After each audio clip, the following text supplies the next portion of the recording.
کہتے ہیں ہم بات نہیں کرتے, ہم جملے بولتے ہیں. ان کا تو آن ریکارڈ ہے, جب ان سے پوچھا گیا کہ آپ نے کہا تھا 15 لاکھ روپے ہر غریب کے اکاؤنٹ میں جائے گا, 2 کروڑ روپیہ ہر سال لوگوں کو ملیں گی, انہوں نے کہا الیکشن میں ایسے جملے کہے جاتے ہیں. تو ایسے میں ان کی بات کا میں کیا جواب دوں کہ اسٹیٹ ہوڈ. پہلے مجھے بتائیے, ہندوستان کی ہسٹری میں پہلے ایسے ہوم منسٹر ہیں جنہوں نے ایک اسٹیٹ کو اسٹیٹ سے یونین ٹیریٹری بنا دیا, اور اب وہ اس بات کو ڈائیورٹ کرنے کے لیے جو اس وقت اڈانی کا مسئلہ ہے, باقی مسئلے ہیں جو انہوں نے فراڈ کیے ہیں, جو انہوں نے پورے ملک کے بینکوں کو لوٹ کے پورے ملک کی اکانومی کو اس وقت پٹ ایٹ سٹیک ہے, اس کا دیوالیہ نکالنے کی اس پہ راہ پہ ہیں. تو ان سب چیزوں سے اٹینشن ڈائیورٹ کرنے کے لیے ان کو جموں کشمیر سے اچھی کوئی جگہ ہی نہیں مل سکتی ہے کہ جب بھی اٹینشن ڈائیورٹ کرنا ہو تو جموں کشمیر میں کچھ نہ کچھ کرو, جیسے ڈیمولیشن ڈرائیو چل رہی ہے. تو میرا تو یہ بھی کہنا ہے اپنے لوگوں سے کہ جموں کشمیر کی زمین جموں کشمیر کے لوگوں کی ہے. میں جموں کشمیر کے لوگوں کو یہ بتانا چاہتی ہوں, اپنی زمین کا کنٹرول لے لو اپنے ہاتھوں میں, چاہے وہ ہماری محلہ کمیٹیز ہیں, چاہے ہماری پنچایتیں ہیں, چاہے دوسرے ہیں. اپنی زمین کے یہاں کی زمین کے مالک یہاں کے لوگ ہیں. اسٹیٹ ہوتا ہے, we are a stateless people, ہماری اس وقت کوئی ریاست بھی نہیں ہے, کچھ بھی نہیں ہے.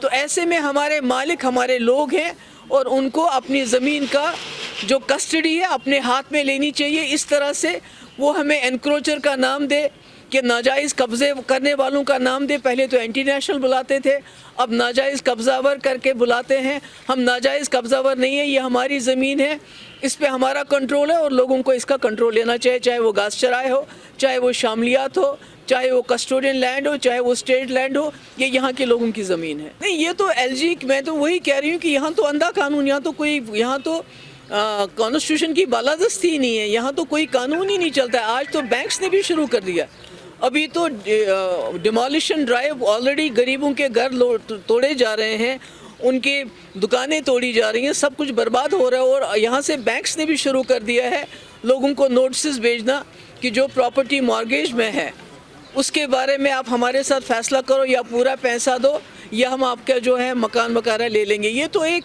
باضابطہ ایک ایجنڈے کے تحت کیا جا رہا ہے, تاکہ جموں کشمیر کے لوگوں کو اتنا تنگ کیا جائے, ان کو اتنا ستایا جائے کہ ان کے پاس اور کچھ سوچنے کے لیے وقت ہی نہیں رہے. مگر ان کو یہ سمجھنا چاہیے کہ ایک سینٹیمنٹ ہے جموں کشمیر میں, جو ریزولوشن آف کشمیر پرابلم چاہتا ہے, جو چاہتا ہے کہ ہم اس ملک کے ساتھ برابری کے لیول پہ رہیں, پارٹنرز کی طرح رہیں, غلاموں کی طرح نہیں رہے.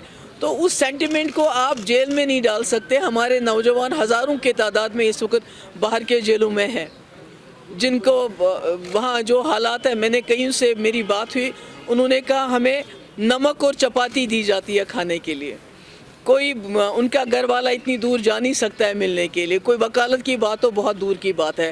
ابھی خود ہمارے چیف جسٹس آف انڈیا نے کہا کہ چھوٹی عدالتیں تو ضمانت دینے سے بھی ڈرتی ہیں. عام جو کیسز ہیں, اب جب کشمیریوں کے کیسز ہیں تو اس میں تو ضمانت بھی نہیں ہوتی ہے.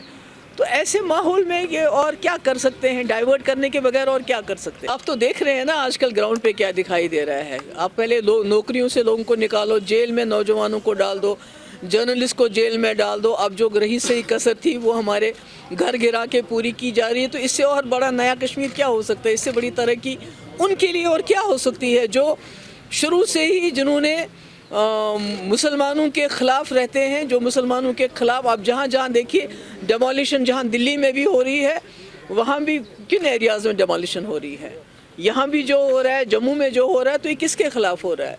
تو ایسے میں یہ کہیں گے, اور جو ان کو جو اصلی انکروچر ہے اڈانی, اس کے خلاف تو کچھ ایکشن کر نہیں پاتے ہیں. کسی کو بھی ہٹاتے ہیں, چاہے وہ ہندو ہو مسلمان ہو, ہم اس کے خلاف ہیں. مگر کہیں سمبولک ڈیمولیشن ہوتی ہے یہ دکھانے کے لیے, بیلنس کرنے کے لیے, وہ بھی ہم سمجھ پاتے ہیں کہ کیا ہے, کہ جہاں آپ 99% جو ہے مسلمانوں کے گھر, ان کی دکانیں, ان کے شاپنگ مال, ان کے کمپلیکسز, غریبوں کی گھر ان کی جھونپڑیاں اڑا رہے ہیں, وہاں آپ دوسری کمیونٹی کے ایک آدھ گھر کو بھی اڑا رہے ہیں. تو یہ مجھے لگتا ہے یہ ایک بیلنسنگ ایکٹ ہے. یا جو بی جے پی کا جو عام لوگ ہیں ان کے شاپنگ کمپلیکسز کو ڈیمالش کیا جاتا ہے, مگر جو بی جے پی کے لوگ ہیں ان کے شاپنگ کمپلیکس کو کہا جاتا ہے ہم نے اٹیچ کیا. ہم نے لاک کر دیا. تو یہ تو سیدھے فرق نظر آتا ہے کیا کیا ہو رہا ہے. بہت برا ہے, کیا کہیں گے. یہ کہ انہوں نے کہا تھا غریبوں کو ہم آسمان پہ لے کے جائیں گے. اب غریبوں کی ہتھرس کا معاملہ, وہاں بھی غریب بچی کے ساتھ ریپ ہوا, اس کے بعد اس کو فٹافٹ جلایا گیا, باڈی نہیں دی گئی. اب یہ دو جو ہیں ماں بیٹی جو ہیں جیل گھر کے اندر ان کو زندہ جلا دیا گیا. تو اس سے بڑی ناانصافی اور کیا ہو سکتی ہے.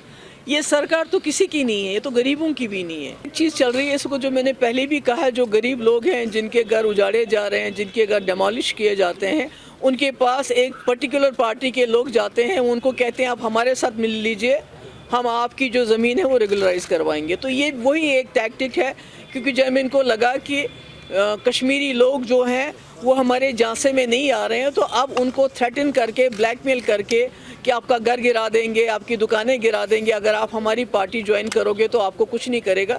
یہ غریبوں سے ووٹ اور امیروں سے نوٹ کی بات چل رہی ہے, اور اس کے علاوہ کچھ نہیں. سوچ سمجھ کے کیا تھا, اور شاید یہ جو آج سچویشن ہے اسی سے جموں کشمیر کے لوگوں کو بچانے کے لیے کیا تھا. کیونکہ جب تک سرکار رہی تب تک تو کچھ ایسا نہیں رہا.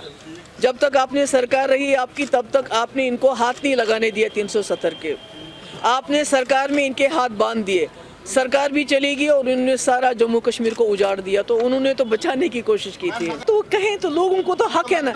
میں تو بی جے پی نہیں ہوں نا. میں کہتی ہوں میں تو بی جے پی نہیں ہوں کہ لوگوں کی زبان پہ میں تالا لگا لوں. لوگوں کو پورا حق ہے, وہ مجھے کرٹیسائز کر سکتے ہیں, ان کو کرنا بھی چاہیے, اس میں کیا بات ہے, وہ کریں گے. مگر میں اس بات پہ سٹینڈ ہوں کہ میرے والد نے بہت بڑے مقصد کے لیے یہ فیصلہ کیا تھا, اور جب تک ایجنڈا آف الائنس تھا, اور جب تک 3 سال ہم رہے, ہم نے 370 کے ساتھ چھیڑنے نہیں دیا, یہاں لوگوں کے ساتھ چھیڑنے دیا. یہاں تک کہ مجھے بار بار کہا گیا کہ آپ نرمی برت رہی ہو. میں نے نوجوانوں کے خلاف FIR واپس لیے جو آج باہر کے جیلوں میں خدا نخواستہ سڑ رہے ہیں. میں نے تو وہی کیا جو میرا ایجنڈا تھا. میں نے تو ان کا ایجنڈا چلنے نہیں دیا. اگر چلنے دیا ہوتا تو سرکار ابھی تک چل رہی ہوتی.